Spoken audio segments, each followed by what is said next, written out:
The 2015 World Championship Series Global Finals is brought to you in part by Intel, Windows 10, MasterCard, and T-Mobile. Welcome back to the WCS, where we're feeling bright and fresh on the couch. And we have Tilo and In Control to my right, as always. And will be joining me throughout the day and also joining us at BlizzCon when we go over there. And Todd, the professional Heroes of the Storm, also side gig StarCraft 2 commentator. That's a joke you're only supposed to make once, because if you make it twice, then the second time it's not nearly as funny. But you know quite a bit about Heroes of the Storm yourself, having played 150 games in the last week. Oh, that's not quite true. Rank 6 Heroes of the Storm player currently on BNet, guys. I am rank 6. But welcome to the couch. I hope you've been having a lot of fun coming back to StarCraft. You enjoy that first game? Yeah, it was really good, especially map number 1. I was really surprised that, that Fantasy brought up a good fight and somehow was able to pull through. But sadly, after that, it was all... In the end? I feel like these Linkin Park punts are going to be like... I need to know the lyrics, though. Why would you... We weren't doing any Linkin Park punts. Yeah, we Oh, the Chobra did. Oh, did he? No, he Yeah. didn't. he opened his interview with, he tried so hard, but in the end, it didn't even matter. Pay attention. Come on, this is your show. You're the host. I heard he said that, but I don't think he was trying to reference Linkin Park, Todd. I like Kevin better. Yeah. Well, he didn't get criticized all the time. Yeah. Of the Warcraft 3 players, he was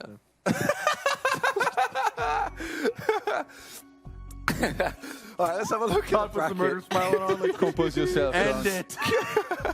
Hero is the first player to make it to BlizzCon as he goes through to the quarterfinals and will be facing up against ByuL or Classic. Remember, each of the round of 16 games will be covered today.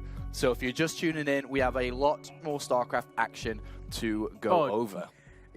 Also, one of the things that casters say all the time is like, so much great StarCraft today. There's going to be great StarCraft. But when we say today, you can actually underline that. Yes. I'm pretty sure StarCraft's going to be going until midnight tonight. Like, we're actually doing today. It's going to be awesome. It's a considerable amount of high-skill games here, Todd. But before we talk about ByuL versus Classic, as we saw Hero versus Fantasy, ByuL and Classic did have a couple of words for us. So let's go ahead and look at what they had to say.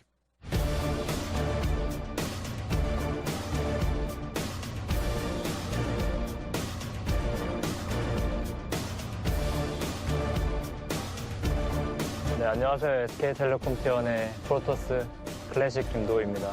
안녕하세요. CJ엔틱스의 저그 한지원입니다. 제가 이번 연도 시즌 초에는 별다른 성적을 못 냈는데 스타리그에서 우승을 하고 또 바로 이어서 IM 센전에서도 우승을 해서 괜찮은 한 해였던 것 같은데 올해는 정말 좀 작년에 비해서 정말 만족스러웠던 한 해였던 것 같아요. 이렇게 블리즈콘도 오게 되고 그리고 준우승도 3번이나 했고 상대 준우승은 제가 처음이니까 그래서 만족하고 있어요. 저는 그걸로 만족하지 않고 국내 대회랑 IM 둘 다 우승해봤으니까 저에게는 블리츠컨 우승이 정말 한번 해보고 싶은 거여서 이번 블리츠컨 정말 우승하기 위해서 열심히 연습하고 왔습니다. 좀 눈물이 많은 편인데 내 경기장에서나 경기에서 지고 꼭 엄마가 옆에 있더라고요. 그래서 되게 눈물이 많이 나요. 안전 선수가 계속 준우승도 많이 하시고 좀 실력은 좋고 잘하시는 것 같은데 좀 토스할 때 발목이 많이 잡히더라고요. 그냥 8강부터 생각하고 있어요. 16강은 이겼다 생각하고. 김도우 선수 되게 항상 쉽게 생각해왔었는데 근데 제가 거의 다 졌어요. 한 5대0 정도? 좀 졸렬하게 하는 것 같아요. 외국 팬분들이 뭐 치엔토스라고 부르고 있더라고요. 뭐 별거 없는 것보다 그냥 있는 게 나아서 좋게 받아들이고 있고 한지원 선수도 저랑 좀 비슷하게 한턱 하시더라고요. 약간 이런 것도 좀 자존심 대결이 있지 않을까 싶어요. 이번에 블리츠컨 처음 오는 걸로 알고 있는데 여기 미국에 관광할 때 많으니까 관광할 곳 좀 미리 알아두고 대회 끝나면 좀 여행 좀 다니길 바래. 그래서 이번에 꼭 복사하고 싶어. 우승하면 안 울 것 같아요. 우승하면 울 것 같아요. 콩라인 탈출했다. The battle of pride between two chins was the thing that stood out the most of that video there, In Control. Really? You gonna go to me with that? Yeah. I actually think they both have completely pleasing chins, and in some cultures, a larger chin means prominence. Like in the Jared Leto or the Jay Leno people of Jay Leno's type. I really like the classic plays dishonorably. Yeah. It's like we've talked a lot about how some protesters are cheesy and like, you know, like how we hate their play, but classic plays dishonorably has to be one of the most offensive things I've ever heard. Oh, I hope he knows that. Well, ByuL said that. Isn't that a compliment for a protest player? I guess. In a way. Depends In what a kind way. of protest we've you're. all been called cheesy in our day, right? Did Yeah. it ever bother you when someone called you cheesy? Depends who it was. Wow. Some people I respected, it bothered me, but When Dario on a Smurf called you cheesy. oh, I loved it because it You meant liked he it? lost. Okay. I'm sure the rivalry between you two can continue through into Heart of the Storm. I mean, to Heroes of the Storm. I messed Well, that it one will up there. continue at least through the heart of the storm, right? All right, let's talk a little bit serious. Let's talk a little bit about Classic. Classic won Star League this year in Season 2. He also went to travel to the Intel Extreme Masters and was able to pick up that championship as well. And compared to last year, Todd, where he got top 4 at BlizzCon, a lot of people were very surprised at how well he did. But this year, it's a bit of a different story for him. Yeah, he definitely goes into this tournament as one of the guys that we know can do well, and we wouldn't be too surprised if he actually went pretty far, unlike last year. And Classic is such an interesting character in the scene because for the results he put out and the player caliber he really doesn't have the same fan base than most other players will have. And why is that? And by same, he means very small, to be honest. Why is that? I don't know, man. I don't know, Kev. It's not looking all that good. Maybe it's related to the fact that I guess he's not really vocal ever about anything. Yeah. You know, like his interviews, for the most part, they're pretty basic. Even though, like in this one, he definitely opened up a little bit. It was like, Yeah. you know, people call me the chin toss and all. He was having a bit of a top banter there. You look at ByuL and Dario, backstage here, Tilo, should I say, you've called ByuL the most solid Zerg right now, if not the best Zerg in the world Right. currently. So we have a little bit of a clash here. I mean, he called him dishonorable, and if you look at Classic, he's good, yeah, but he's definitely doesn't have that extremely high-level, consistent style. And ByuL goes into the series knowing that. So I'm pretty sure he's well prepared for anything coming his way. And ByuL's the more kind of middle of the road, very secure, very safe. Yeah. I mean, like 3 top swarmy type 2s Zerg, this right? year is awesome. I mean, you look at last year with Sue, and everyone's like, you know, second place, second place, second place. ByuL's done it this year, and it's absolutely, you know, the highest level of consistency you can get aside from winning it. Yeah. Yeah. And It's funny because I remember this with Sue too. Everyone talked about like apologetically complimenting him with all those second place finishes, and it's kind of funny to talk about it that way. But even in their interview, they talked about goodbye Kong line, and he wants to get out of there. And winning is the monkey on his back. Like going to BlizzCon, making a name for himself, beating these other champions, and getting that first place prize would be the turnaround. Like you asked Todd, like both these guys, I think you can actually put ByuL in kind of a similar category where it's like for his results, his fandom is just not really there, and I feel like they don't have to be naked doing hula hoops to get those fans. They got to win big and they got to win prominently. I mean, one thing that's really stood out with ByuL is his emotional side that we've really started to see over the last couple of months, because before he got to those second places, you could very easily, as you say, put him in the same category as Classic, but a lot of fans have really attached themselves to ByuL to hope he can succeed because they know how much it means to him, especially when he's broken down and cried on stage before. Yeah, I mean, people love tears. It is how it is. Have you cried before? If I have cried before in my life, yeah. Have you cried before in a StarCraft tournament? I mean, I've seen a lot of your stuff, but you're going to know better than I will. I think I have, yeah. Did you cry on camera or He's off shirtless camera? barbecued. Like I saw that video. Half. Yeah, there was a few WCS seasons. I remember you were like all When red. I lost and against MVP, I think. Because that season I felt really, really strong. I mean, I still made 5th place at that tournament and qualified for the Korean finals then. But WCS has sometimes been very frustrating to me. Like losing there always. Yeah. But it's Was a just bummer. there's so much on the line. So Yeah, much yeah. at stake. Right. And it's the same for these players. Obviously, you know, very similar Oh, level, man. but this is the global finals. This is huge. Let's take a look at the predictions then. Again, we're always going to be following this, so let's see where we've gone. And we've got a split so far between the guys. We have 3 for ByuL, 3 for Classic, and it's me, Nathanius, and Rotti who've gone for Classic, but you 3 have gone for ByuL. This definitely feels like a real close match. I think it's seed 8 against Seed 9, nine, so correct, that doesn't really correct. get as close as this in terms of like where they finish in the rankings. So it's definitely open-ended. You know, I wouldn't be surprised like with anybody winning here. But so you've both gone for ByuL. When I looked at the head-to-heads earlier, ByuL's never beaten Classic. He's never taken a map. He's never taken a series. Most notably in Stolly, they did play when Classic won in the quarterfinals. But this time, you guys believe you can beat him? So he's due, is what you're telling me. Why? Why is ByuL going to win? Tell me. I mean, I actually agree with Todd. I think it is 50-50. But the reason I went with ByuL in the end is because I feel like the more recent results and kind of ByuL being pretty consistently near the top lately, I feel like we're seeing an evolution of ByuL over time. Like, ByuL also was a Zerg where a year ago you weren't seeing those finishes, but he started placing so highly that all of a sudden it became something that he kept doing. And I feel like at BlizzCon, we're going to see him at least take a solid second place or somewhere in that realm. I feel like he's out of the round of 16. I mean, or beyond the round of 16. I understand why you choose ByuL with Zerg, but you two are race traitors. Unfortunately, I have heard that the game is starting, so that's we not can't go on. That's great. Well, yeah, I disagree with you. I'm happy to be disagreed with in Control. Thank you very much, gentlemen. It's always good to have you here on the couch, and we'll be seeing a lot more of you, Todd, a little bit later on. Do make sure to watch the games during the break. Please. It's time to go to the next I'll game. do my best. Your commentary team is going to be Rotty and Nate. Thank you very much, guys. A battle, a pride between two chins, Roddy. What an excellent way for them to describe their own match. Yeah, I thought in many ways about this match, but the Battle of the Chins was not really one of them. But I guess I'll take it. It's going to be one hell of a PvZ. Sean already mentioned it. Classic definitely a very good record in the past against ByuL. 6-0 in maps, but only one really relevant series. And that was in 2015, where he did win 3-0 in the quarterfinals. We're pretty much good to go with game number 1 that is going to be played, as you guys already know, on Coda. And that's not a shocker, Nate. No, one of the most popular maps. You were saying it before we went live. So many PvZs, but it's time for ByuL versus Classic. One of the tightest series. 2 players ranked right next to each other in the World Championship Series. We are loaded in here on Coda in the top left position. From CJ Entis, we have ByuL. Lots of hype there, Nate. Yeah, Nate's I'm excited, man. Nate's ready for 8 best of 5, well, 7 left. 7 best of 5 of StarCraft 2. On the right bottom side of Coda, we, of course, looking at the main base of our Red Protoss player that is representing SK Telecom. It is Classic. And Nate, I am excited to watch this man in action today. I almost forgot that he made it into the top 4 of BlizzCon last year. I found that a very surprising result. Because if I think of BlizzCon 2014, obviously you think of Live, you know, you think of some of the other guys that went far. I think of Tasia still.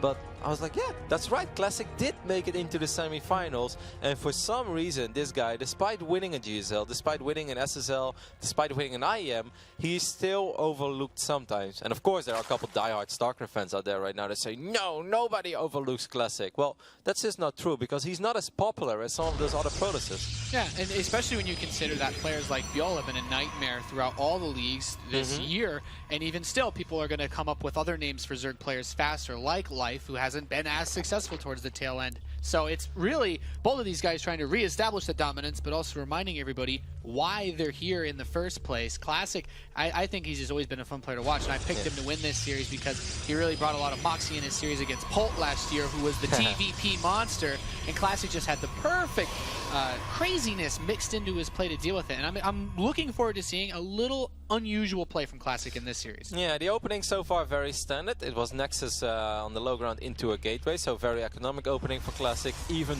more economically focused was ByuL with his 2 hatcheries before the spawning pool.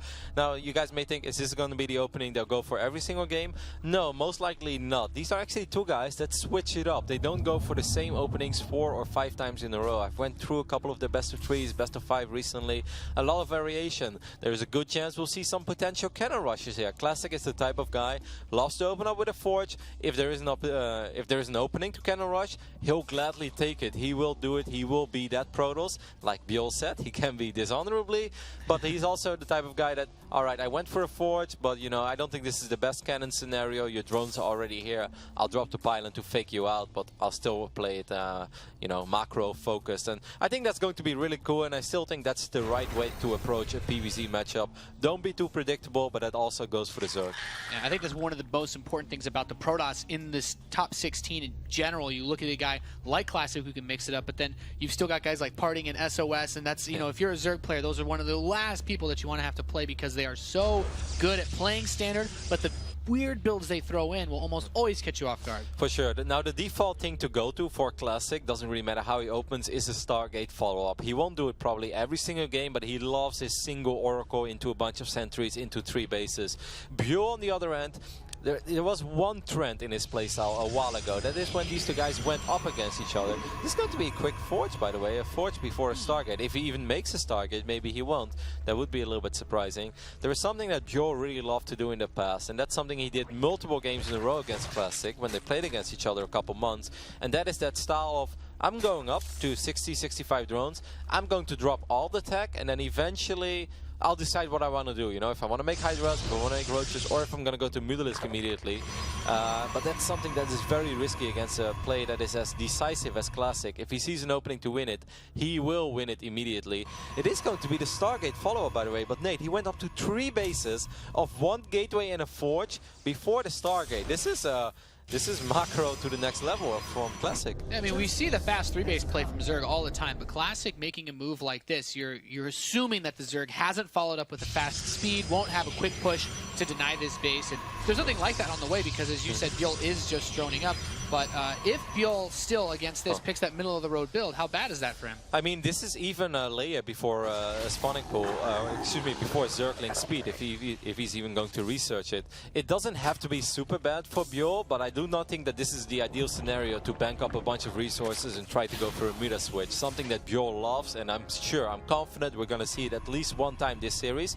But the way that he's doing this so far, Nate, I feel this is just lining up to be a very strong Zergling Hydra attack. And I actually think that is extremely powerful because your layer is so quick, you know. He's getting a Roach Warren, but that could be a safety Roach Warren, you know, just in case. And I think that's very difficult to defend if you go up to 3 bases as quickly as Classic went, and you went for an Oracle. None of those things is very good against a quick Hydra attack. Yeah, I was going to ask, you know, is the follow-up that Classic needs to defend against a Ling Hydra type play, can he even get it in time, or is he too delayed by this tech that he's getting? I mean, it depends a lot on how much damage these Oracles will do, right? He's saving up Oracles. He's going to go for 2 Oracles, and there is not a single Spore Crawl on the map. ByuL, you're playing so greedy right now. There we do see that Spire already, and he's getting +1 melee.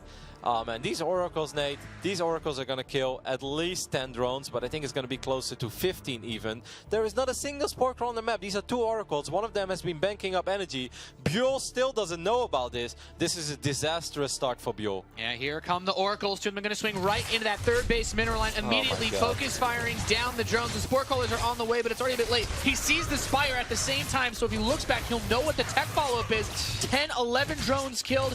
1 Oracle does get picked off. I think that was the one with more energy as well. I think that was the first Oracle that died. This one doesn't have a whole lot of energy left, but it's still not. Oh my God, we're looking at close to 17, 18 drones. Well, good predictions, Roddy. Yeah. If this keeps up with your match picks, you got a good tournament ahead of you. We're on the right side, Nate. Don't worry about it. 16 drones.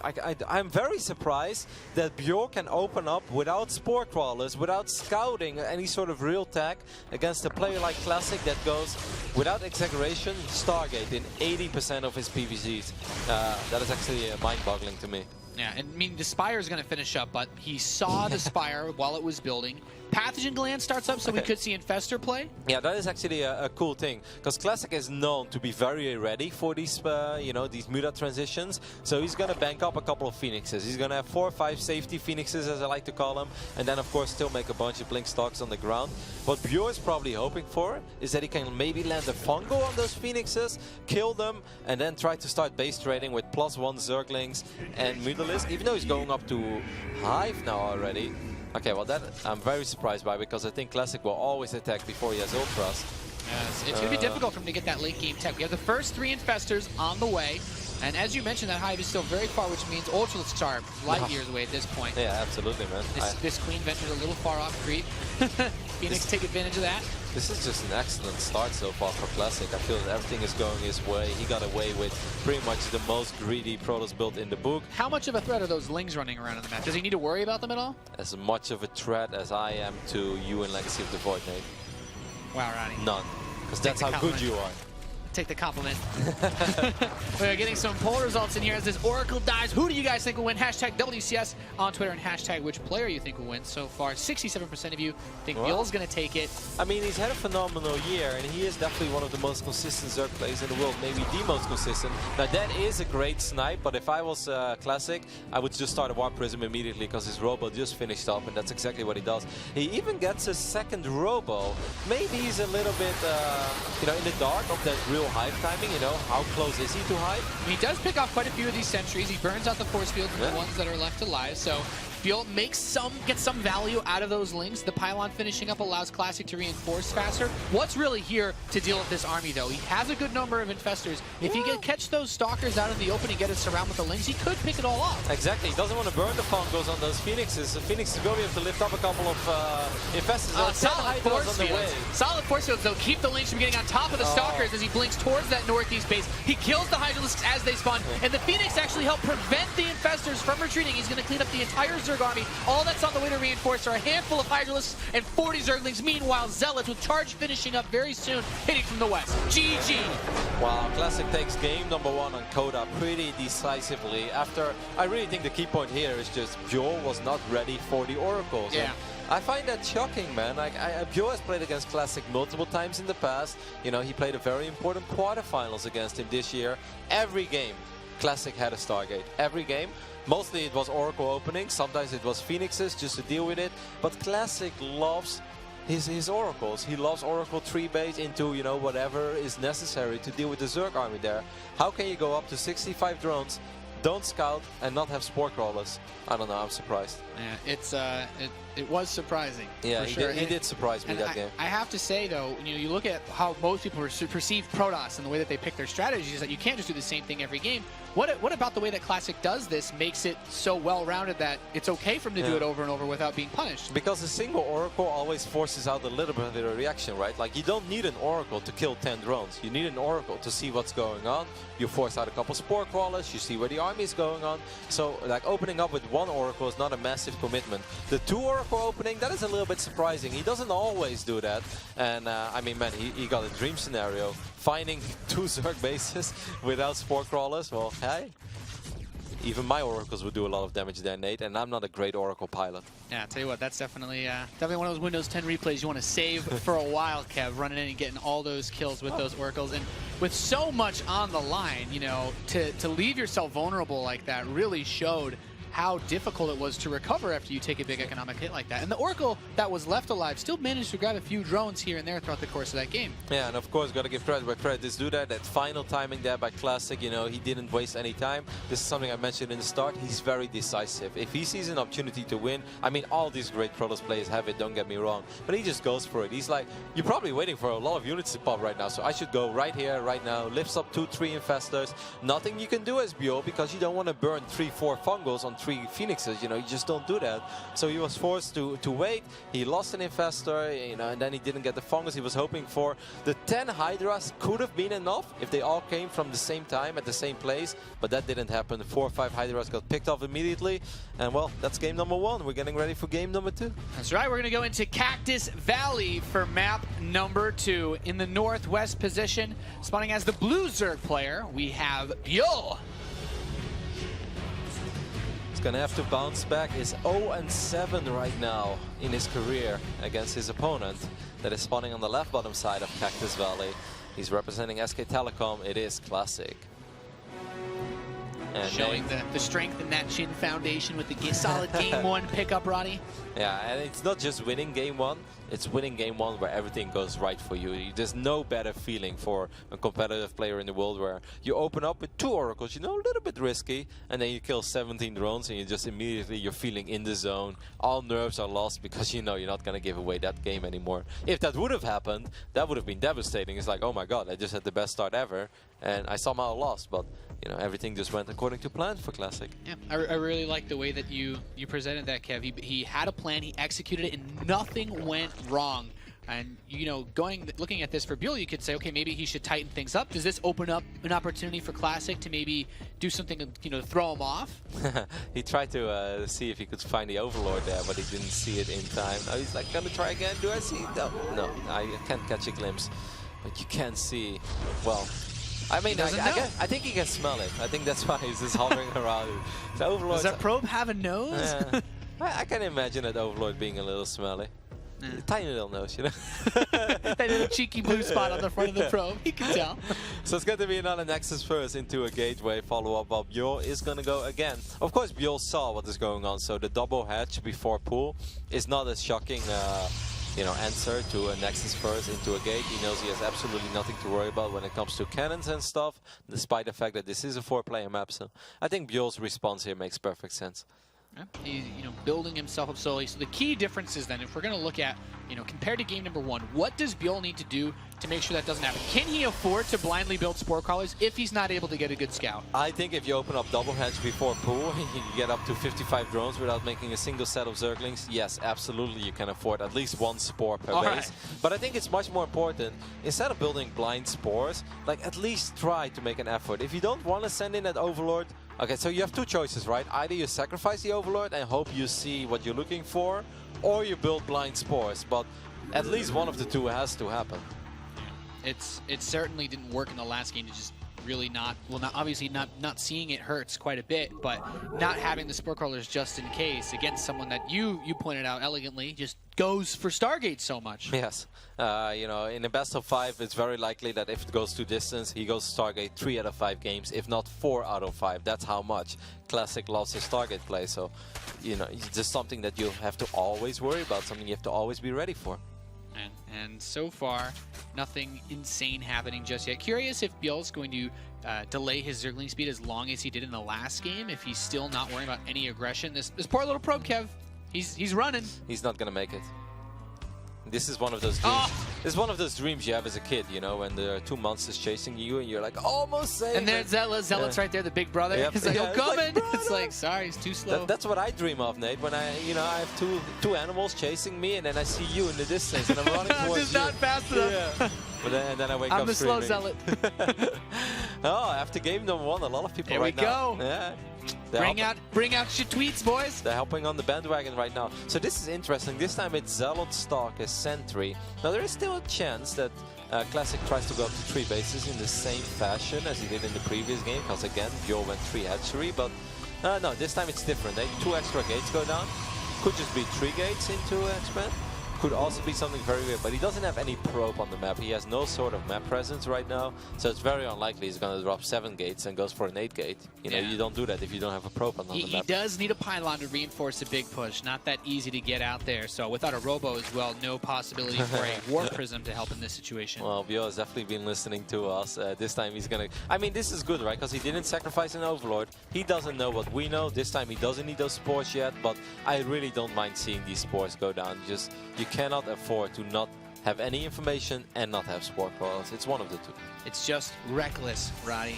Don't play StarCraft that recklessly. There is a lot on the line here, and another hit like that Oracle push in the last game could, you don't want to leave this tournament saying, if only I had just scouted or built a Spore Crawler. No, he's going to get the safety Roach one as well, just in case there's going to be some gateway pressure. These slow links will identify that Classic is going up to 3 bases already. One Overlord did get take care of, but the Overlord did see the amount of sentries, so he probably realizes, that this is a little different, and we're going to see something very cool over here. Burrow already being resourced. Yeah, I wanted to ask you, so we have the hallucinated Oracle going in, obviously not going to kill anything, but the setup for Classic is a bit different. He's completely skipped the Stargate. Does this open himself up to get that perhaps +2 and blink fast enough that he can deal with the Burrow, or is this still a really strong play from ByuL regardless? It depends a lot. I think if Classic goes 3 gates and then a Robo, which is exactly what he does, I think he can deal with burrowed roaches. If he would have gone 7-8 gate Blink Stalker and a super late Robo, which is something that some of the European producers have done for a while, then I think it's very weird. But again, I really like everything I see from here from Classic. Where is that? Is that the Robo? Okay, the Robo is in a kind of a tricky spot. Good thing is that every Immortal he builds is going to be there immediately. Bad thing about this is that if he ever has to give up that position temporarily, he's going to lose the Robo. And if you lose the Robo against Burrow Roaches and Hydras, most of the time you end up losing the game. Yeah, I also think it's important to note that due to the way he opened, there is a cannon at the third, but not one by the natural that I can see. So it's possible that before he realizes that the Burrow Roach play is happening, he could slip some few through to the main or the natural and then hit that third base from the side. Yeah, and there was an Overlord / Overseer lurking around, and it saw the robotics facility, and I really think that if ByuL didn't see the robo facility, I don't think he would have made the Hydra then that quickly. But now he realizes, like, okay, my opponent actually has a pretty quick robo. Burrowed Roaches, they're probably still going to be relatively useful, but I need something else as well. Man, he's even taking his fourth base already, taking the extractors. Hydra then, wouldn't be surprised to maybe eventually see a Spire, but right now, that would be wrong. Like, he needs money to go into his army. Yeah, he has Hydralisk range upgrading right now as the first Immortal is coming out. We have +2 in Blink, so very standard PvZ composition coming out of here for Classic, very heavily focused on Blink Micro. 10 Hydras on the way, Kev. ByuL, 75 drones. Can he build the army he needs? Yeah, I mean, eventually he can, but I don't really like this, actually. This is all he has. He's going to sacrifice a couple of Roaches. Well, it was only 2, maybe 3. So that wasn't too bad, but... He gives up that he has Burrow moves well on these Roaches, so... I mean, it's possible he would have seen the Roaches that had the upgrade either way, but you usually want to get a little bit more out of that investment. And perhaps we'll see it later if this game drags on to the point where he really can spread out Classic's defenses. I mean, this is going to be interesting now real soon. He needs a couple of Overlords. ByuL, you can't be supply blocked in this phase in the game. You need to build a lot of units. You're very rich. So at the moment you're supply blocked, every supply block is a very big one. And this is a big one, man. He still didn't start the Overlords. Now he does. He's going to go up to Hive as well. But I kind of feel that this is the moment where Classic wants to start marching out, you know, see what's going on. He's probably a little bit worried about how many units did my opponent truly make, where are they? Because normally Burrow is a very aggressive spell, right? You don't go Burrow just to go up to Hive, so maybe that's why Classic is a tiny bit confused about what's going on. Yeah, I mean, the Hive is not even halfway done yet. We have Hydralisk speed on the way. This army, it's Forward like blink. it's a little poke push, really. This isn't anything this is not what I would qualify as a force to be reckoned with, Roddy. No, I wouldn't press that button on the soundboard just yet, Nate. No. We have a Spire and a Baneling Nest starting up, though. Baneling Nest. Maybe trying to get some other value out of his Burrow? Or is he going against the Bane Rain? I don't think Burrowed Banelings is what he's hoping for. Maybe, yeah, I have actually no idea. I mean, Banelings can be good against Zealots, and they're very good against Sentries if you can get them close enough. But yeah, Burrowed Banes is not a very popular play against Protoss, because Protoss armies move kind of slow, and they usually have an observer. Exactly, they usually have an observer, so it's not like you accidentally step on a bunch of Banelings either. I'm not too sure about it. We'll see. He's 90 drones though, Nate. Yeah, he's getting a lot of spine crawlers set up as well to cover those expansions. 7 in production right now, covering that northeast area and that outer base. I do like that. I've seen some crazy plays from ByuL when it comes to making a bunch of defensive spines in the past. He had a really sick game a while ago where he even made a couple of Swarmos. Now that's not going to be the case. 7 infestors as well. Now, Cactus Valley is a great force field map, but what it also means is that Protoss armies will clump up, obviously, you know, because the choke points are kind of narrow. So that means that maybe a couple of Fungals could be very good. It's very interesting to see how this game got to where we are right now. He needs to be careful about those infestors, though. The first Fungal's going to hit. The force fields aren't enough to push the rest of those forces away, but a few more Fungals on the sentries could get rid of the rest of those force fields and Guardian shields. Yep, he doesn't want to stick around too much longer. Oh, he's attacking the rocks while he's taking some hits from that Zerg army, too. First Immortal even getting caught on the north side. Still alive, but the Fungal will take care of it. The Fungal should take care of the Immortal. Now a lot more songs coming in from the south side as well. The Spinecrawl is still helping out so much, though. A really sloppy engagement so far, kind of going weird both ways here, but Classic continues to push forward. The aggressive Blink, Blinding Cloud right on top of all those Stalkers as they're fungled. A second Fungal is going to hit. None of this army is firing. The Immortals move in now as the Blinding Cloud wears away, but those Spinecrawlers are also throwing a lot of extra power into this fight. No more Fungals, but the drones are going to come out the third base mineral line. Few more Lings are going to pour out, but it seems like Classic might have too much, Roddy. Yeah, there's just not enough units over here for ByuL. He has a lot of production. He still has a lot of money as well. 11 on minerals, but Classic, no time to waste, goes up 2-0 in this series, where the first attack just ends it. Man, that takes a lot of confidence knowing that he can push into a choke point versus Infestors and Blinding Clouds and spine crawlers with queens prepared to go for defensive transfuses. That's like an ideal setup defensively for a Zerg player, and Classic just abused him. Yep, Classic just with a relentless attack there, and I think ByuL was a little too indecisive. I mean, he made Inspire. Did we ever see a unit out of it? No. He made a Baneling Nest. Did we ever see a unit out of it? No. He went up too high. What did he get out of that? One Blinding Cloud. Like, that's a lot of things piling up. And then, let's not forget, he also had 1100 resources in the bank during that final fight. You know, he really has to make up his mind, and he needs a better game plan. Even Burrow, you know, another investment. What did he get out of it, Nate? I mean, maybe if he wouldn't have seen the robo that quick, he would have actually wanted to make a lot more roaches, but it just seems that ByuL is getting, you know, the worst end out of all these minor, not even engagement, but sort of strategic traits. Know, I also feel like this comes down as we get ready to move on to Terraform from F3. This comes down to what you were telling me in Game 1 about how ByuL sometimes makes he kind of all over the place with his tech, but he is not as decisive. And Classic was very decisive. I mean, that push, if that wasn't decisive, I don't know what is. He pushed straight into that, knowing he had enough to win, because ByuL was fumbling over his tech. He had so many options available, but didn't commit hard enough to any one option that he had enough to actually survive. And Classic showed a lot of heart and commitment in his push over there as well. The sentries got fungled. A lot of pros players they panic a little bit, you know. It's like, oh, a couple chain fungles. Maybe I should recall. No, he's like, no. These units are going to be less valuable later on. I don't want to give my opponent time. He's probably very rich. You know, I'm just going to stick it out and see how I do. And it was enough. I do feel that if they would play that game again, I think ByuL can defend there if he spends his resources a little smarter and a little better. And let's not forget, Classic again having the upper hand in mind games. 3 spores going down. This time, he didn't need them. Game number 1, he didn't need them. He didn't have them. These are all small things that do really add up.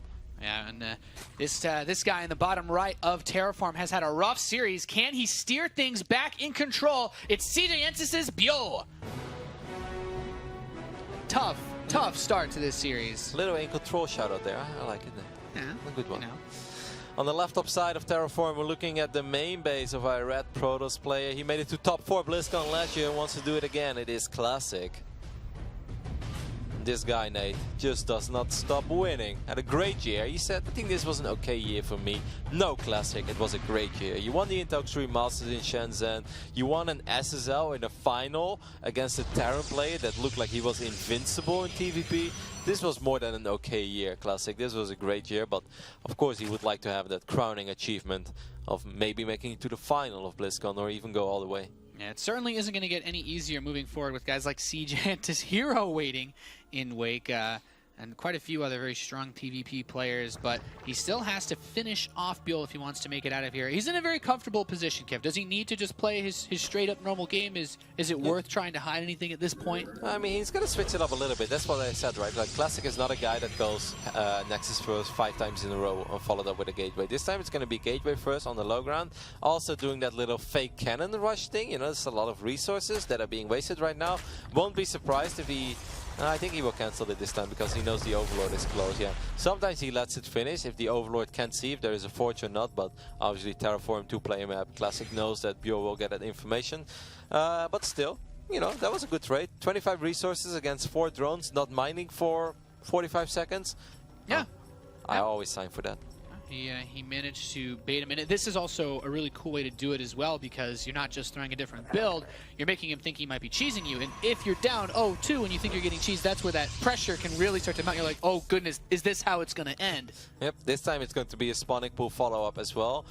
Could be for multiple reasons. A, he may have been worried about that cannon rise being real, and B, eventually the Overlord did see that there was a gateway as well, and if you go hatch pool and they chrono boost out the first zealot and run it across the map, that can be very annoying to deal with. Yeah, so already ByuL's kind of been thrown off of that normal track that we've seen him go for time and time again. Also, of course, noting that a lot of Zerg players usually like to, we've seen this year at least, try to make plays off of the gold base, but ByuL's been kind of funneled into this very normal Zerg opening, and with the confidence that the Classic has shown and his decisiveness, I feel like this is another reasonable start for him. Yeah, and let's not forget, throughout their careers right now, Classic is 8-0 against ByuL. I know ByuL is one of the absolute best Zerg players in the world, and his results have been, you know, representing what the best Zerg player in the world will do, but most of those really impressive wins and victories came against non-Protoss players. He won a couple of series, though. He won a very close and amazing series against Deer, where the final game was actually played played on Terraform. So he has done it before, but I feel a lot of the other victories over Protoss often came down to him running links by, you know, him getting away with something, an opponent not being ready for Mutalisk and stuff like that. Players like Classic, you know, at BlizzCon right now, the overall level is so high, it's very hard to rely on, you know, on unforced error, so to speak, hoping that my opponent doesn't have a Zealot in hold position and stuff. You can't really rely on that. So if you want to win, you know, ZVPs in these against these world-class processes, it pretty much has to be very straight up, very straightforward, and that is the one thing that ByuL hasn't been very convincing in throughout this year. And it's certainly showing now. And you have to think it's so much pressure to win 3 maps in a row. That poll getting a little bit closer. I was thinking it might run away in Classic's favor. I would have expected it to be 80% of Classic by now, but guys, it was kind of 80% Classic all the way. When Roddy and Nathanius and Apollo vote for Classic, those are the guys to go with. Yeah, there's no question. Doesn't even need to be restated. Completely agree. Just drones on the way for ByuL. So are we going to see him go for that myriad of tech options like he's shown so far in this series, or is he going to stick to something now? Does he realize what's costing him these games yet, or? I mean, both games were kind of unique, right? And this is a completely different you know, opening scenario again. But I do feel if you look back at this series, I think ByuL missed a small opportunity in game number 1. If he has 3 Spore Crawlers and he would have dropped a Hydra then immediately and then Zergling speed later on, I think if he runs across the map with nothing but Hydras, I think he wins. I think that is so difficult to stop if you go up to 3 bases as quickly as Classic went and you went double Oracle. So I think he might be thinking about that, but doing that in a decisive game when everything is on the line Terraform, you know, you're down 0-2, you're BlizzCon, hopes and dreams. That's just, it's a very difficult call to make. Yeah, he doesn't commit as much to the blind defense this game, though. Only 1 Spore Crawler in the 3rd base mineral line for ByuL. So he's, you know, he's watching himself a little bit, but he's not as on edge as he was in game number 2. That's most of the time where if it's a single Oracle opening, the Oracle will fly towards too. And it's also the base that most of the time, if there are DTs on the map, you know, nothing. We know that there is nothing to worry about, but something that ByuL can know, that the DTs will most likely strike. So it makes kind of sense if you go for 1 Spore and then build it in your third base. All right, so Hallucinated Phoenix runs by. He sees the lair, sees this shimmering pool and the macro hatch. Does this tell him anything worth knowing, Roddy? Well, it's kind of hard to say what it means exactly, but that 4th hatchery is a little bit of a tell, right? Like if you make Roach Hydra, well upgraded Roach Hydra, and try to go up to Hive eventually, do you really need a macro hatch that quickly? All the gases as well as Funka is showing, or Flow, I'm actually not sure. Funka, it's Funka. Yeah, I know it's Funka. So he might be wondering about it, but obviously Classic, you know, if I know all these things about ByuL, you know, ByuL loving to go spy, ByuL loving to base trade, ByuL loving to bank up. You need a lot of larva to mass up those links, Kevin. Exactly, especially because you put all of your gas into Mutalisk, but then you will have some expendable minerals and you want to put those into Zergling, so you need that larva from an extra. So it's a nice change-up. We're seeing something that looks like a very decisive move so far. We do have the Infestation Pit, so he can move into Hive for either upgrades or ultras later on. And I like the +1 of the links. It just helps in killing stalkers, helps in base trading and stuff like that. And it's very important to do stuff like this. You know, he's not achieving anything with these links, but you know what he is doing? Preventing Classic from scouting, exactly like Funka's pointing out. Whenever you see stuff like this, you're worried. Maybe it's Link Hydra, you know, you don't know what's going to happen as a Protoss. Right now, you're not thinking about Mutalisk yet. And as a Zerg player, you always want the Protoss to think about Mutalisk when it's too late, when they're flying across the map. I don't think ByuL's going to make them immediately, though. I said this before. Well, actually, this time 12 is, I guess, a pretty reasonable amount. But acceptable. Yeah. So he's just going to go for it, man. This is going to be a wild base rate game. How many Immortals are there? Just 1. So that is good news for Classic. You know, you don't want to have 3 Immortals when you play against Mutaling. That's very deadly. Yeah, the Stalker's going to get warped and try to deal with this. Overseer, of course, spotting. He wants to know, since there's not even any pylons in that main base mineral line, by the way, he couldn't even start a Photon Cannon. Now he knows about the Spire, but still pretty tricky. Trust on a Dark Shrine immediately. Is he preparing for that possible base trade scenario? Yeah, I mean, Dark Shrines are great in base trading. Dark Shrines are great in when you're only defending against Mutalisk, that you at least have some sort of map presence, right? That you can get a couple of DTs, and DTs can morph into Archons, and Archons are pretty much the best unit in the game against Lynx and Hydras at the same time. This is a great catch, by the way. Yeah, getting rid of this Warp Prism means that ByuL can stay on the aggressive, and suddenly we're seeing a scenario where he's actually got a little bit of momentum now. It's not completely one-sided like the last 2 maps. And in all the other games I've seen of Classic, whenever he was thrown into this scenario, he had a Stargate, so he would be able to start making a couple Phoenixes. So I was very curious to see what he's going to do now. He drops both Stargates. Now, a lot of Protoss players have different opinions about whether or not this is the right play. Some Protoss say, no, you just defend with Stalkers and Archons, Cannons, and then eventually run across the map and win. Some Protoss say, like, nah, it's always good to get those defensive Stargates and, you know, try to get up a couple Phoenixes. But the reason why it's questionable is that these Phoenixes, Nate, are going to be so late that if ByuL does nothing but build Mutalisk, which he's actually not doing now, but if he would do that, you're gonna have 2, 4, 6 Phoenixes against 35, 40 Mutalisk, and you know that's just a no-go.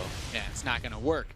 We do have the Hive coming close to completion, though. As you said, he's not going straight away into Mutalisks anymore. Dark Templar are coming in, but they have to be warped in at home, so it's going to be pretty difficult to actually get them anywhere useful.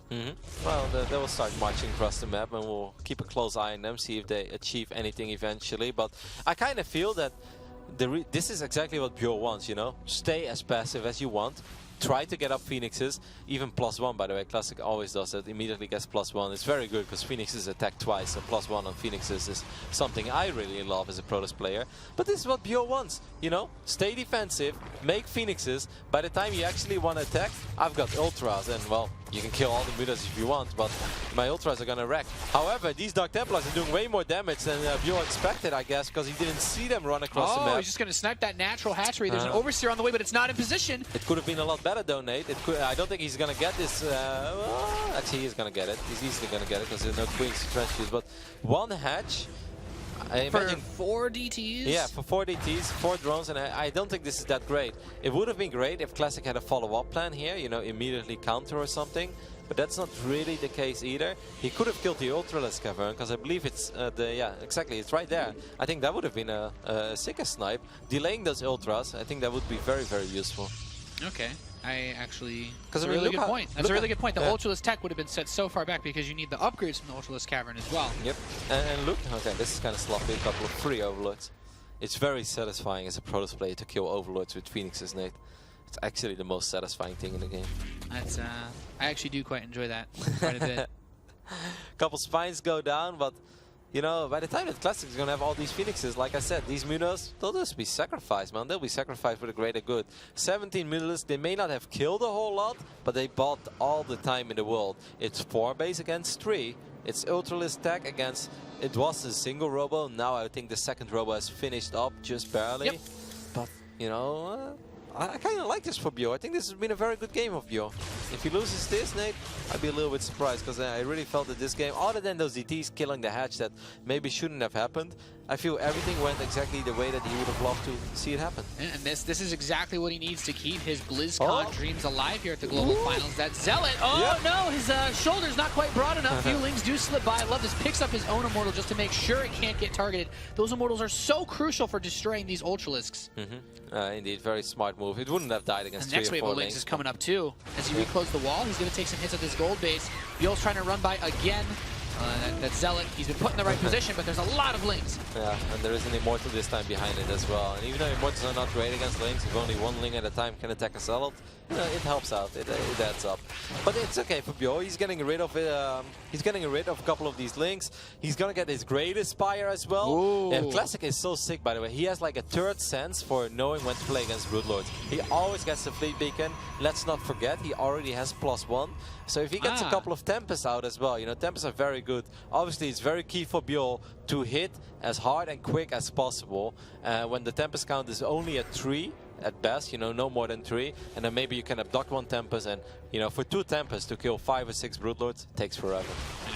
This is a pretty interesting scenario here. Watch out, those Stalkers could actually all die if the Infested managed to get them. These Phoenix are flying very close. It could be the other way around as well, though. The if he can lift them all, well, he grabs 1, but another couple fungals are going to land as the Mutas come in and actually moves the Phoenix back on top of each other, so that's going to really aid these Mutas in the battle. So the air control actually does get swept up, and suddenly it's It's actually kind of seems a bit scary trying to get those Tempests in position if you were to go for them. Now 5 Broodlords are on the way as this ground army begins to push. It's just Ultralisks. He needs time to finish up those Broodlords. Yeah, but I don't think you can step on creep there against still Because one there's or still two Blinding fungi. Cloud too. Yep, Blinding Cloud, Fungo, couple Spines, and Classic knows 3 as well. Tempests in production, Roddy. Is this what he needs? Just keep cranking him out. What else? What of his supply would he trade away? Because he's close to maxing out here. You kill your own Zealot, so just send them to the right top side of the map and hope they kill a hatchery or a bunch of drones. Well, he's definitely not going to kill the hatchery, but He did warp in a few Dark Templar as well to try to put some pressure on, it seems. no, you want to get rid of the Zealots. The Zealots are the most useless supply there. Eventually, you want to get rid of a couple Stalkers as well. There's no need to have that many, but for now, the Zealots is the first thing he has to get rid of. And even the Sentries, like Sentries don't really help out that much anymore in this phase of the game. All right, well, the DTs are going to run over towards that third base. Lings are trying to get in position.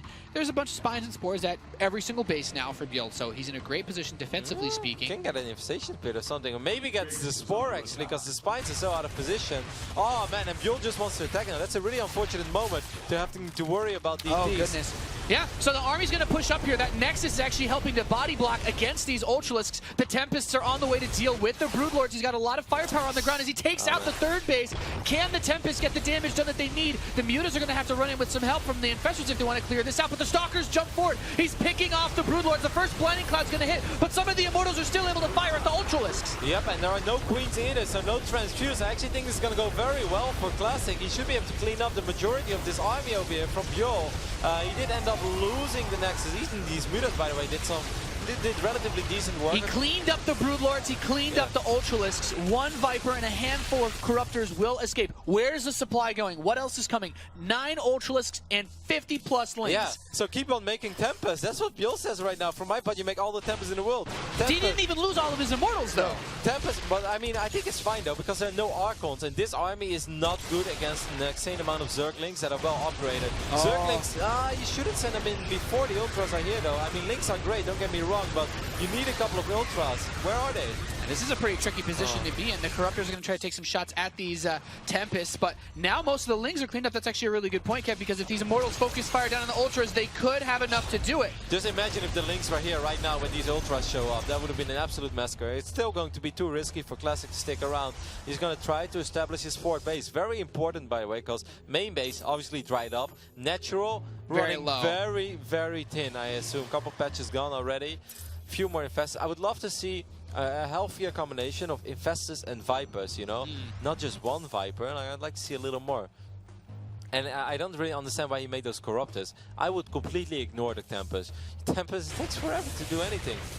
Yeah. Perhaps he's worried that he's going to continue to produce them. I'm honestly not entirely sure myself. Kev, Zealot Warping is going to be brought in here to help defend against this Ling run by. Some of them will slip over towards the main. I guess what the Corruptors will do is make sure that the Tempest, unless you prioritize it better, the Tempests are probably going to shoot at the Corruptors. So that means that they won't do the extra damage to the Ultras, you know? It's more of like a meat shield. Fair enough. Big mothership. Draws the AI. Mothership. The mothership is on the way, getting that defensive cloaking for the army. Psionic Storm is being researched as well. Notice the Zealots don't think they actually have charge, though. They're moving a little bit slow trying to catch those Lings earlier. I'm actually amazed by all these things that Classic can afford. He lost 4,000 resources less than ByuL did in this game, but he's triple Stargate with +1, double Robo, bunch of gates, and now he's getting Tempest, Storm, and now he's also getting a mothership. He mined a little bit of the fort, I like the Oracle, though. If he can use Revelation to get vision on that army from afar, he can give those Tempests some extra value, getting pot shots off before an engagement even happens. That is indeed super important. I think like the longer that ByuL waits, the better that Classic army becomes eventually. You know, the Zealots are being sacrificed to free up a little bit of supply. We are not good versus Ultras. Run somewhere else. And I actually think it's nice that Classic lost a bunch of probes before. He's only on 59 workers now, which I think is perfectly fine in this phase in the game. You got all your infrastructure, you got the majority of the upgrades that you want. You don't need 65, 70 workers anymore. You know, even as long as you got 50 probes mining, that's more than enough. Yeah, so this army is closing in now on these Stalkers. He's going to try to run in and just snipe the Hive. There is a Queen there, though, with it looks like enough energy for at least 1 Transfuse in this position. There's a Spine Crawler, too. He blinks down, trying to focus fire it. Will another Queen get in position in time to help save the Hive? No. Another Transfuse, but no, it does get picked up. Blinks behind this Mineral Patch, so Ultralisks actually can't close, so they're going to try to hit this Greater Spire as well, but not that good. But at the same time, this army repositions to the north. What a cool move there by Classic. Really getting maximum value out of a bunch of Stalkers in this phase in the game. Now he's going to sacrifice a few more, but it's not just a useless sacrificial. No, he's getting drones. He got a hive. But killing a hive is so freaking big. If you lose your Ultra's Cavern or your Great Aspire right now, you can't make those units forever. And this is a big daddy army now that we have from Classic, is that Mothership is ready to rock and roll. Void Rays being produced, which are good versus pretty much all the late game tech, the Broodlords, the Corruptors, and the Ultralisks. Yep, I think it's very smart to make a bunch of Void Rays now. Of course, Infestors can be very good against them, but it's very hard to land all the fungus that you're looking for. Queens are good, but there's only 5 Queens on the map, and they're going to need their energy to transfuse the Ultras.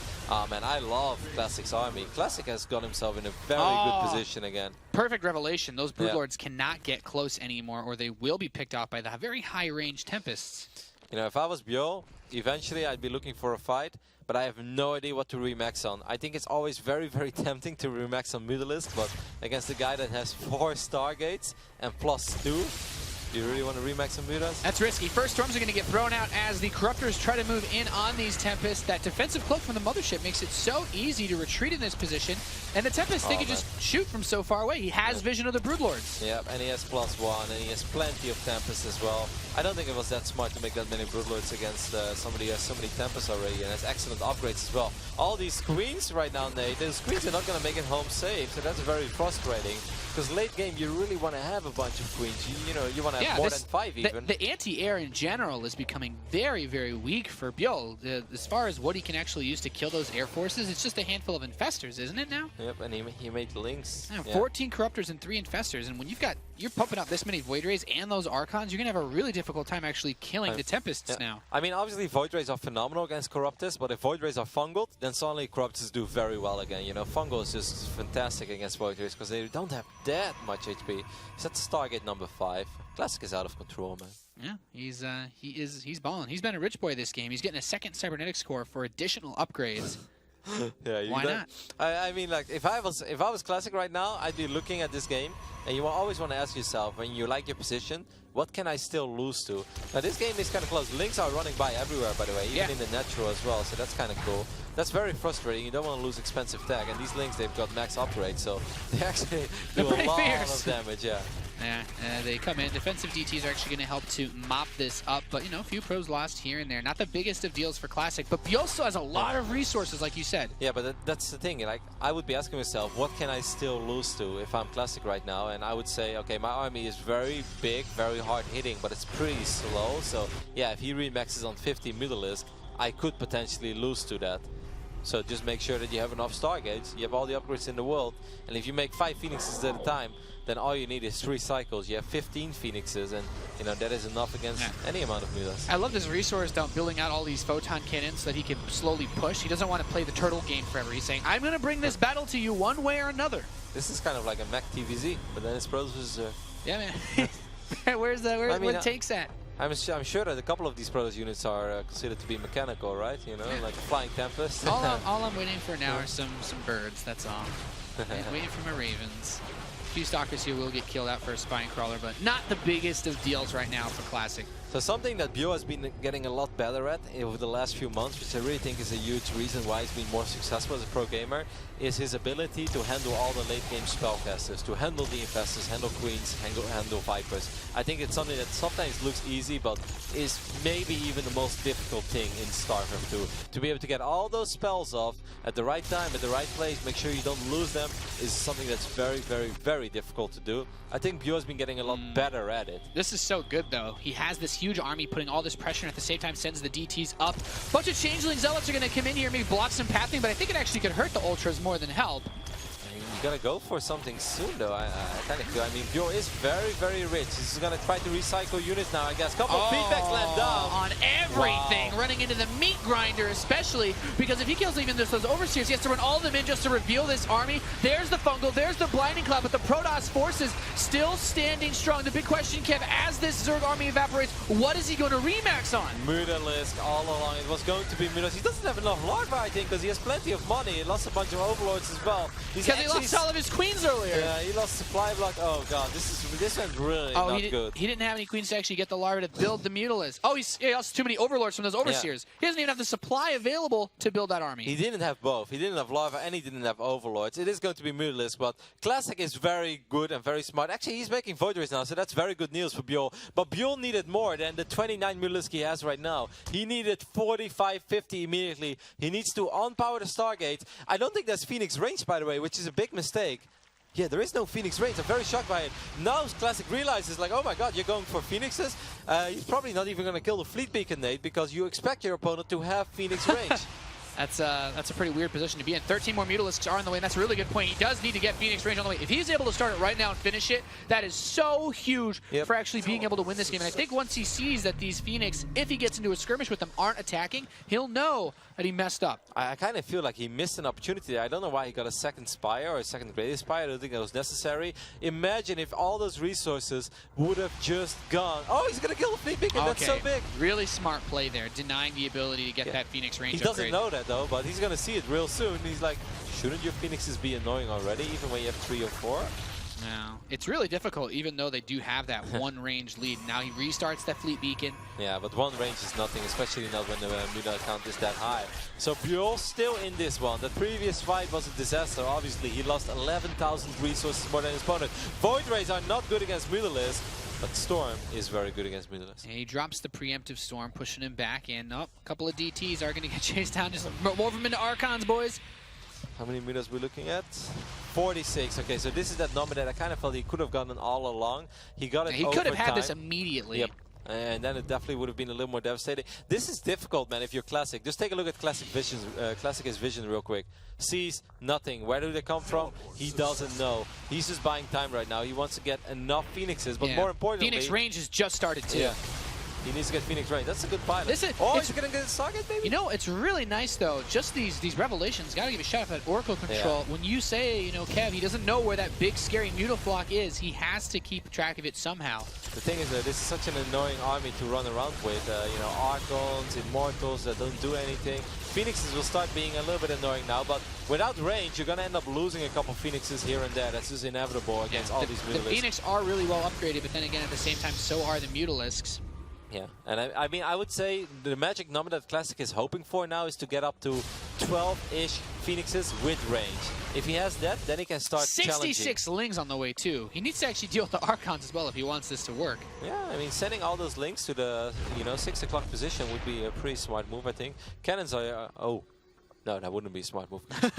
Don't do that. Mama Ship's waiting for you here. He finds the Fleet Beacon, but Phoenix range is finished up.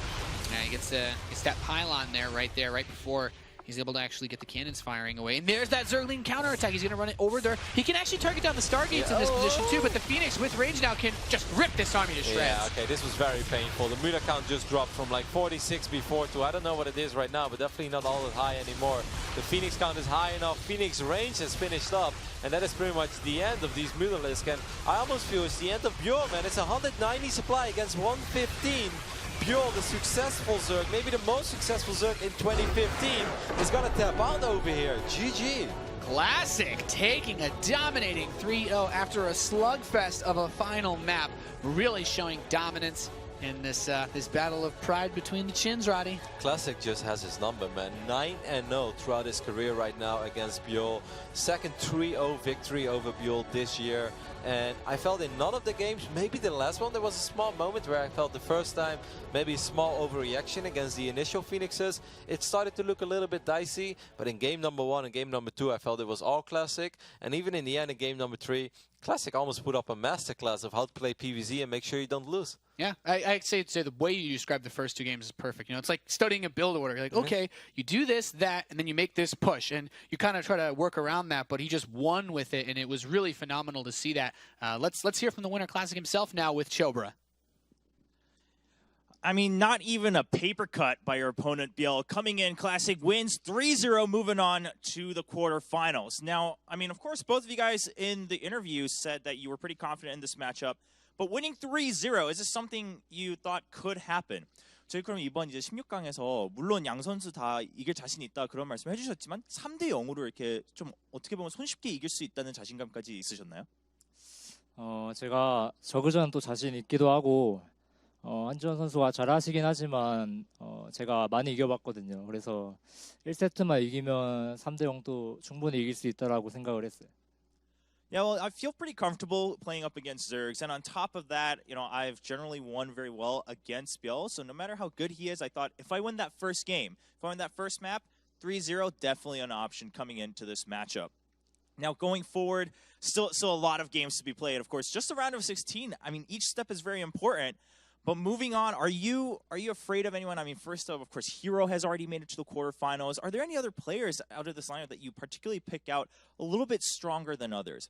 그럼 저희 이제 8강 이제 진출하시면서 물론 다른 선수들 뭐 이전에 이제 김준 선수도 벌써 8강 진출하셨고 또 다른 그 12선수 중에 특별히 이 선수는 조금 무섭다. 이 선수는 이번 블리츠컨에서 누구든지 좀 두려워야 되는 선수다. 그런 선수가 계신가요? 저는 이제 성욱이랑 신영이랑 둘이 하는데 거기서 이기는 사람이 좀 강력한 우승 후보가 아닐까 그런 생각이 들어요. So I think, of course, innovation. All of our experts have been saying the same thing, but innovation definitely kind of a favorite. He's a little scary, and I think in that matchup in the round of 16, whoever wins there could go all the way to the finals and maybe even pick up the trophy at the end of this BlizzCon. Then one last thing, a little bit more of a personal question. You said in your review, you know what, I won in Korea this year with Star League, and then I went on to win an international tournament at IEM Shenzhen. You said BlizzCon, that's the next goal. How confident are you feeling now after one win? 그럼 저희 이제 그 인터뷰에서 물론 한국 내에서도 스타리그 우승하셨고 그다음에 IEM에서도 또 이제 해외 대회에서 우승하셨는데 블리즈컨이 그럼 뭐 당연한 다음 목표다. 16강에서 8강 진출하시면서 그거에 대한 생각이 지금 어떠신가요? 네, 우선 우승을 목표로 오긴 했는데 그래도 16강부터 좀 잘하는 선수여서 일단 16강만 이기자라는 생각을 많이 했어요. 근데 이제 이겼으니까 8강부터는 이제 우승을 목표로 네. 작년에 승현이 우승하는 거 보니까 되게 멋있더라고요. 저도 그래서 블리츠컨 꼭 우승하고 싶고 또 네, 하려고 열심히 준비하고 있어요. Of course, I came with the goal of reaching the finals and winning at the global finals here at BlizzCon. But in the round of 16, like I said, ByuL, he's a scary opponent. So when I was preparing for this match, it was only about the round of 16. Now going forward in the quarterfinals, I will have my eye on the prize. When I saw Life pick that trophy up last year, I wanted to be in that same moment. So that's the goal this year for Classic. Once again, moving on to the quarterfinals. What a dominating win there that was as he moves through now, boys, to the quarterfinals. And everyone thought ByuL was going to do really well, Jeff, but Well, 3-0. Not everyone, I guess. A lot of people kind of saw the writing on the wall. I know that Rotterdam has been talking up this match for a while, and you made the point, too, that Classic has never dropped a map to him, or at least a match. So, Sean, that's a really good point, I think, actually. And they went off camera on us on that one. They had it all coordinated. Really, let's do it again. That's a really good point. I think that's actually a really good point. Jeff. Todd, you voted for a ByuL victory. Sadly, it just didn't go the way that you imagined it was going to go. I think maybe it was a little bit of wishful thinking. You know, I used to be teammates with him a long time ago, but on paper I thought this might be even or maybe favored for Classic, and in the end, like, it really showed in the game. Like, he was never in really any danger, it felt like. It started off rough. The double Oracle, like, that kind of strategy it's so Classic versus ByuL in the sense that, like, that really shouldn't work most often. But it completely threw him off. It's game number one, and then from there it was a downward spiral. I mean, Tilo, you watch the games inside out back here, backstage. Was it the approach to the series? Was it the way that he played through the series? What was it that really got to him? He played very scared throughout the series. He didn't really play to win, but just not to die. And that's just not a way you can play against Protoss, because he let Protoss do whatever Protoss wants to do, get a really nice composition, and then Protoss hits those timings, and it was just... Always play to win, right? Always play to win. Yeah. We don't play to lose. Right. So that's what I did wrong over all those years. Dang it. I was hoping, because sometimes it's an advantage to have lost series against somebody, because at least you know why you lost against somebody, and then you can kind of try to counter the other player, but he just was too scared throughout the series. You know, this is the unit composition didn't make much sense to me. Why the Infestors for the first two games, Dario? Like, I feel like they were such a strange read against what he was facing. Like, what do you think he was thinking? Why did he do it? I felt the Infestors were almost like, oh, Well, I made units that are not ideal in this situation, and then I want to try to get an edge by maybe getting like insane bungles, but we haven't seen that in some years.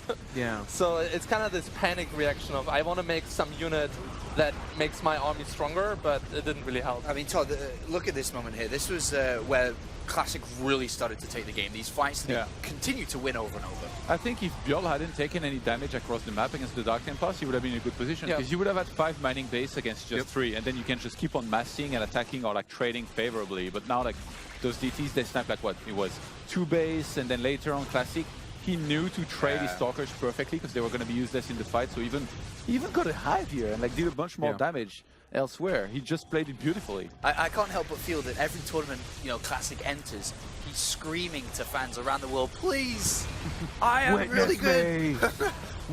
take notice of me. I'm one of the best Protoss players in the world. And learn to love that Shin, because I'll be here forever. It's going to have to be another series, though. Okay, this was very kind of funny to his name. He manhandled ByuL so hard in this stage that people are going to be like, okay, next one. And if he does it the next level, I feel like maybe that's the one, because now there's not going to be as many mismatches this way, I feel like. It's starting to get to the real gravy. And this was very one-sided, but at the same time, again, it wasn't beautiful games, Yeah. It's not a series people are really going to remember. It's a great result, obviously. Well, but if you're Protoss and you're looking for builds against Zerg, maybe you'll remember them and take some notes. But as a whole as well, Protoss, I think, has been doing pretty well against Zerg as of late. And as of late, yeah. Well, not in Legacy of the Void, where you dominate. But yeah, I think Classic here, definitely went into this match with the right mindset as opposed to ByuL, and in the end he comes out on top. God, you keep saying in the end, and I'm waiting for it. I'm waiting for you to. I don't know. It will to come stay out. away from them. Take it. Well, what are you talking about? It's this band. They're going to be playing at BlizzCon. I believe they're called My Chemical Romance. It's going to be amazing. Cannot wait. But to your point, I almost kissed so many girls today. to your point that you all said, coming into the next one, I mean, we've now got Hero versus Classic in the quarterfinals. If Classic beats Hero there, people will take notice. They have to. I mean, you have to. Yeah. You have to. It's a massive victory. And that's what's cool about BlizzCon, too, is this is a tournament where people can make their name. I mean, we've already seen a couple guys scratched off, so it's not going to be for them. But Classic, and even in his interviews, like, the foreign fans call me Chin Toss. And then there was like, we laughed, but there was no after that. I want there to be an after that. It's like, now call me champion or something, something cool like that. And he's got a chance. He's going deeper. All right, well, thank you very much, gentlemen. Do make sure to hashtag WCS and join us on social media, and hopefully continue throughout the day, and also joining us next weekend when we do make our trip to BlizzCon in hope to watch Linkin Park play live. We'll see if we can get some free time. I know you're a big fan. Huge fan. Huge fan. You listen to all their out. I've watched your stream. You play them quite a bit. But thank you very much for tuning in. We are going to go to a very, very quick break. And when we return, it's going to be our next match. It's SK Telecom versus KT in Innovation versus Zest.